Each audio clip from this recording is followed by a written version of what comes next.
OP story time. I had to do something. And I had to do it right now. If Melanie was somehow a fake, that meant they must have sent her. And if they sent her, that meant they knew. They knew about the messages in her painting. They knew about me asking questions. And they knew I didn't hit a button during any of it. I felt panic and fear crawling up my chest, making it hard to breathe. Standing up, I started pacing, periodically glancing back at the monitor to see if Rachel could help me. Tell me what I needed to do next. But she had laid down on her bed. It was hard to tell for sure with her back to the camera. But I think she was crying. No, I needed to fix this. Get her out of there. And if I didn't have a better plan, I'd just have to go with the one I already had. Feeling the hard eye of the ceiling camera on me, I went to the door and stepped back into the locker room. My phone was in my locker. And after messing up the combination the first time, I got the door open and got it out. Gripping it tightly, I tried to hold it by my side casually. But I knew there was little point. If they knew everything, I wasn't going to be able to hide anything. I just had to try and be fast. Get some kind of message out to people that could help Rachel before they got to me. I opened the camera on the phone as I re-entered the surveillance room and hit record. It made a small beeping noise, and once I was sure it was recording, I turned the camera on myself. My name is Tommy. Thomas Calhoun. And my job is watching a woman trapped in a room. This is not a joke or a movie or whatever.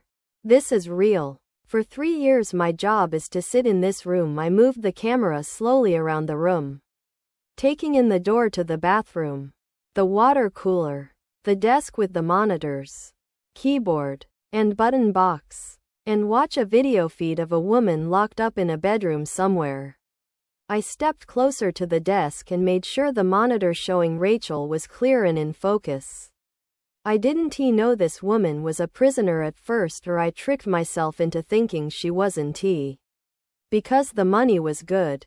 Either way, I know she is now. She is in danger, and so am I. After lingering on video of her for a few more seconds to make sure every detail could be seen, I turned the camera back on myself.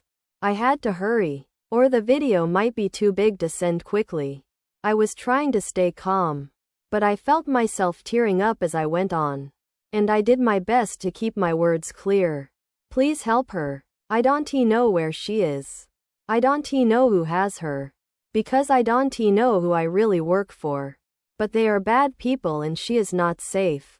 All I know is that I work at a building at redacted, right outside of San Antonio. Per no sleep rules. To be clear, this address is not real. I only know the names of 2 other people connected to this place. The man who hired me, Mr. Solomon, and a man who might have a job like mine, Charlie Jeffers. No. Jeffries, I think. I don't know if they are real people. I mean, I don't know if that is their real names. Please. I am not crazy. I know how this sounds. Just come here. See the room. Figure out where she is and help her. And I heard the muffled sound of the outer door opening into the locker room, and I frantically fumbled with the phone to stop the recording. How do I send? Oh no. How do I? There it is. I hit the button to share. And felt a new panic rising. Who should I send it to? I had only a handful of contacts. And I just selected them all. Maybe at least one of them would take it seriously and get help. As I heard the door to the surveillance room opening behind me, I hit send. Not connected to data service or Wi-Fi. Please send again when connected. What? No. I turned to see Mr. Solomon entering the room. He was flanked by 2 large men in dark suits that looked like bodyguards or something. Raising a finger, he wagged it at me. No service in here, Thomas. But then you should never need service in here. So long as you followed the rules. They took me easily. I tried to make it to the bathroom and close the door. But the 2 guards stopped me and pulled me down. They put the, what do you call them? zip ties on my hands and feet, and pulled a black bag over my head. Then I was being carried out of the room, and it felt like they must have put me in the back of a van that was pulled right up to the building.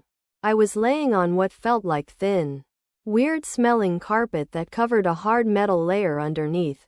I heard someone get into the van with me, and I asked where we were going. If they would just take me and let Rachel go. There was a short laugh overhead, and then Mr. Solomon's voice as he told me that he would explain everything when we got where we were going. For now, he said, I needed to relax. It was a long drive and I would need the rest. I went to say more. But then I felt a sharp pain in my neck. They had stabbed me. Or no, they injected me with something. I was feeling so strange now. But I had to stay awake. I had to try and get away. I had to hello again.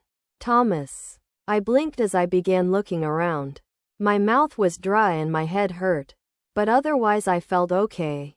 I wasn't tied up anymore. Instead I was laying back on a padded table like I'd seen when I went to the doctor. But this wasn't a doctor's office. The room was large. And aside from the padded table, it held a small bed, a desk with a computer monitor on it, and a couple of chairs. Sitting in one of those chairs was Mr. Solomon. I raised up slowly, blinking at him. Where is she? Is Rachel okay? The man smiled. You really are something, Thomas. Trying to be the hero, even if you don't quite know how. I respect that. Licking his lips, he leaned forward slightly. In fact, I respect that so much that I've decided to start our new relationship with as much honesty as I am allowed. Some of my colleagues disagree with this approach. But you know what? Fuck them. This is my project, and I think you deserve to know what's going on. Looking more serious, he stood up, lifting the gun he had been holding casually in his lap. But before we get into the details, would you like to see Rachel? I slid off the table and nodded as I caught myself from falling. My legs were still wobbly from whatever they had given me, but I barely noticed. Yes, please, let me see her, the real her. Mr. Solomon gave a small laugh and gestured toward a nearby door. Yes, reality is always best. She's just there in the next room. I stumbled my way forward, my legs getting better as I walked. And when I grabbed the doorknob, it turned easily. I expected the door to lead to her bedroom, but instead it opened into another room a lot like the one I had been in. Though the stuff in it was different. Strange machines filled the walls. And in the back of the room was a large aquarium? I didn't know. It was a big cylinder taller than I was. And it was filled with some kind of gray liquid.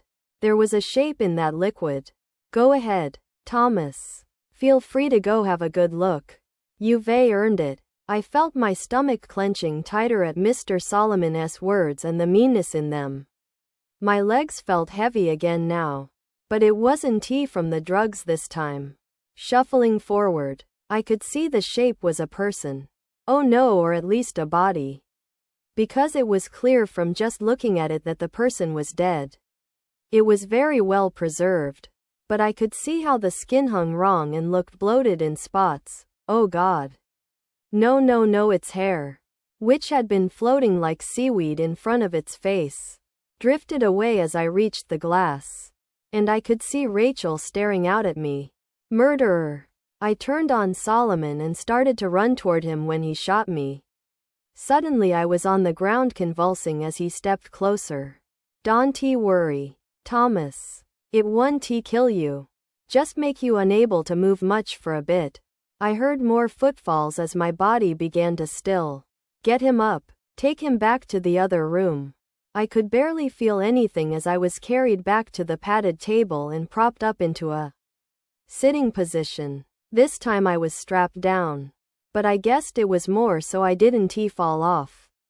Because I couldn't move anything other than my head. And even that just a little.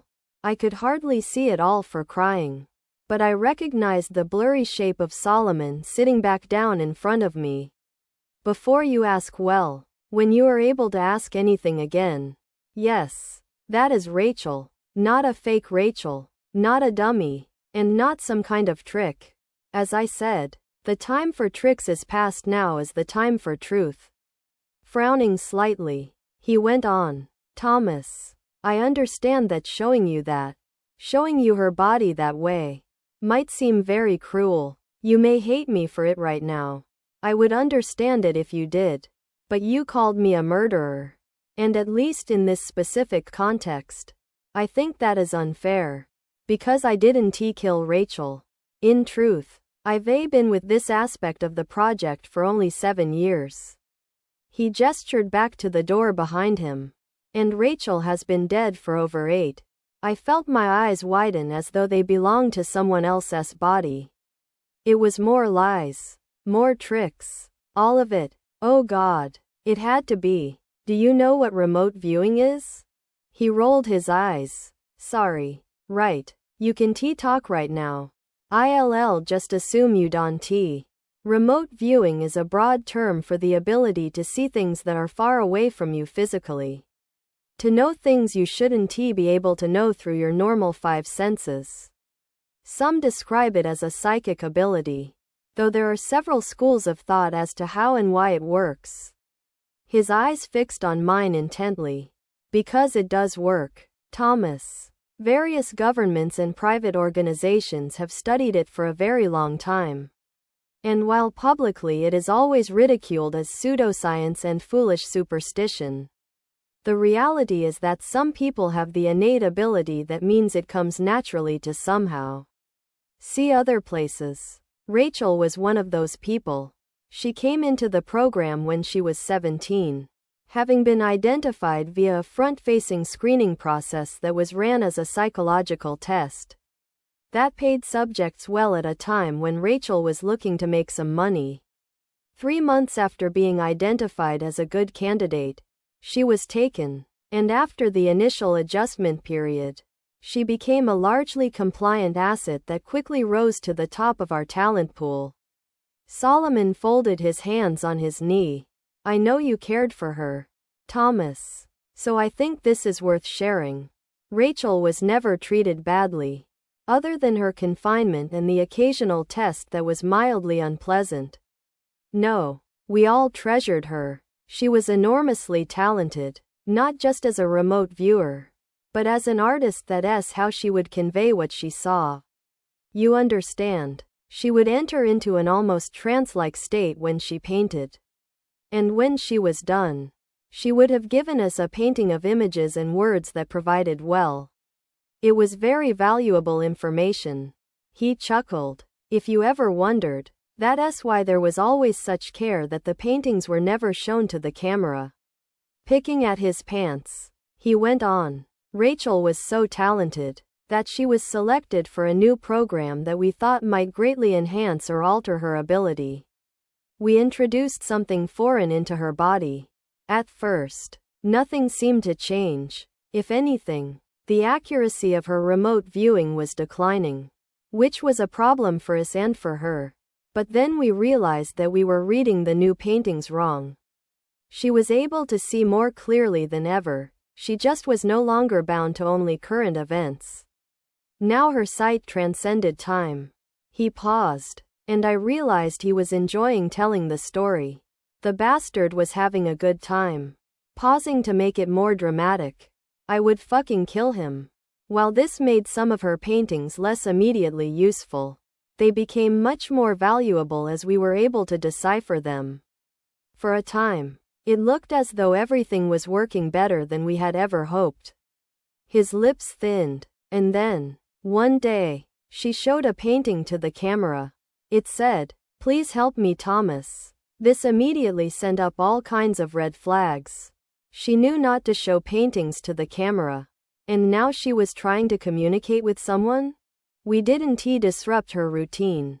But an intensive investigation began into who she was talking to. Was it one of her handlers? One of the technicians? Someone from her past life? But nothing checked out. Leaning back in his chair, a look of pride grew on Solomon's face as he continued. I was the one that first suggested the idea that she was, intentionally or not, knowingly or not, seeing and talking to someone in the future. I was still an outside consultant at the time, but by that point we had more strange behaviors from her, including the second message painting. That girl isn't me. My theory made some sense, but it very quickly ran into a greater obstacle. The introduction of the foreign material had not been as seamless as we had hoped. Despite her having been stable for almost 3 years since it was implanted. Whether it was due to her increasing emotional upset and stress, or simply the passage of time, she suddenly began to deteriorate. Her work became more erratic and hard to understand as her body began to decline. We were monitoring her health closely, but it didn't matter. 5 days after she painted that girl isn't me, she suddenly went into cardiac arrest and died. Somewhat inexplicably. We were unable to resuscitate her. The man sighed. This was a great loss, and it required adjustments of my theory. Based on everything we knew, it still made sense that she was talking to someone with access to the camera feed, and very likely someone named Thomas. If Thomas was viewing that camera footage in the future, as I believed, then he must be working for us in the future. He gave me a thin smile. And whether you believe that the future is set in stone or not, I am all for giving it a helping hand. 7 years ago I began the Thomas Project. Over the course of that time I have overseen the screening and hiring of 43 men named Thomas at several different sites, all with one very specific job: to watch the videos of Rachel from just before her implant to the time of her death. I tried to speak, but my mouth still wouldn't work. I wanted to say he was lying, that it didn't make sense, that it was another trick, but I think I wanted to hear it more for myself. Because I didn't think he was lying. I didn't think it was a trick. And I thought I was starting to understand. The point wasn't really them watching the videos. Of course, it was how they reacted to watching the videos. What they did. And how that matched up with what Rachel had done in response. In the past, 13% quit. After the first day, 38% hit either the red or the green button after the first message asking for help and saying their name. 22% attempted to contact the authorities before reaching the stage where Melanie was introduced. He shook his head slightly. I wish I could take credit for her introduction. But it wasn't my suggestion. We assumed from the "that girl isn't me" message that there was a double of Rachel introduced to you at some point, perhaps to kill you or dissuade you or find out what you knew. But it took a few tries until we felt it was well refined. And as Ivey pointed out, only 27% made it that far. And all of them failed the next test. He pointed at me. Her name, you see. The girl you've been watching. That talented, wonderful girl whose body is preserved in the next room. Her name was Rachel Donovan.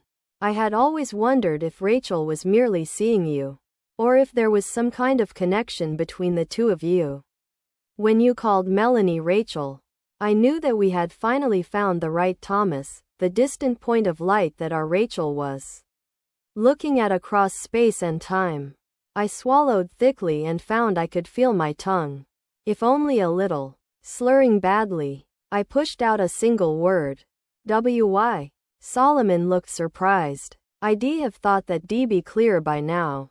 You're our only remaining link to one of our greatest treasures. Perhaps you have a similar ability.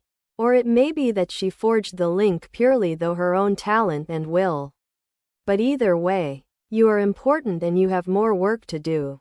He stood up and moved over to the table where he turned on the monitor. As it came to life, I saw it was a frozen image of Rachel's room. A tape paused where I had left off watching. Turning back to me, the man looked solemn. "You have to watch the rest of it. Because Rachel painted you more pictures before she died. And we have to know what they mean."